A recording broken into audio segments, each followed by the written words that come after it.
మనం ఎలా పిలిస్తే భగవంతుడు అలా పలుకుతాడు. భావగ్రాహి జనార్దన అని చెప్తారు. భగవంతుడు నాకు కనపడలేదండి అంటే అంత తేలిగ్గా కనపడే వస్తువు కాదు ఆయన. రామకృష్ణ పరమహంస గారి దగ్గరికి ఎవరో వచ్చి, ఏమండి మీరు భగవంతుడిని చూపిస్తారని చెప్తున్నారు, నిజమేనా అన్నారట. ఆయన చాలా కాన్ఫిడెంట్గా నిజమే అన్నారట. అయితే చూపిస్తారా? వీడికి ఆత్రం ఎక్కువ. చూపిస్తానరా అన్నాడు. వీడనుకున్నాడు, ఈ సంగతి ముందే తెలిస్తే చార్ధామ్ యాత్రకి 1,00,000 తగలేశాను, రామేశ్వరానికి 50,000 తగలేశాను, ఇదంతా లేకుండా ఈజియెస్ట్ వే కదా అని చెప్పి అనుకున్నాడు. వాడు ఎక్కడున్నారండి అని అడిగాట. నాతో రారా అన్నారు. పరమహంస వాడిని తీసుకెళ్లారు. ఎక్కడికి తీసుకెళ్లారు అంటే ఆశ్రమం వెనకాల ఒక పెద్ద నీళ్లతో నిండి ఉన్న తొట్టి దగ్గరికి తీసుకెళ్లారు.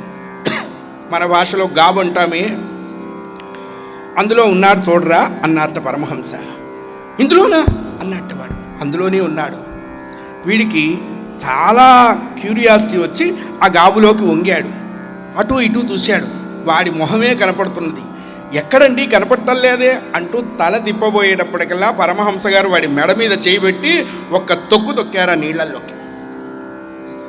ఎక్కడ ఎట్లా ఉంది వాడిది అంటే హాఫ్ ఆఫ్ ది బాడీ నీళ్లల్లో ఉంది, మిగతా హాఫ్ బాడీ పైకుండి గిలగిల గిలగిల గిలగిల కొట్టుకుంటున్నట్ట.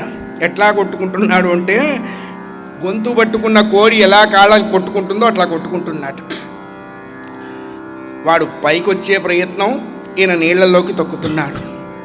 ఒక 5-6 నిమిషాలు వాడిని తొక్కి పెట్టి నీళ్లల్లో ఉంచారు. ఉంచి 7th మినిట్ వాడిని పైకి లాగారట.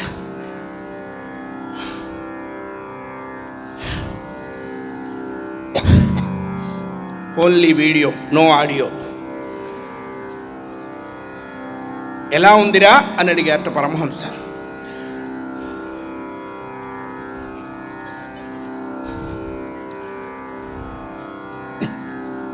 చచ్చిపోయినట్టుందండి అన్నట్టు వాడు.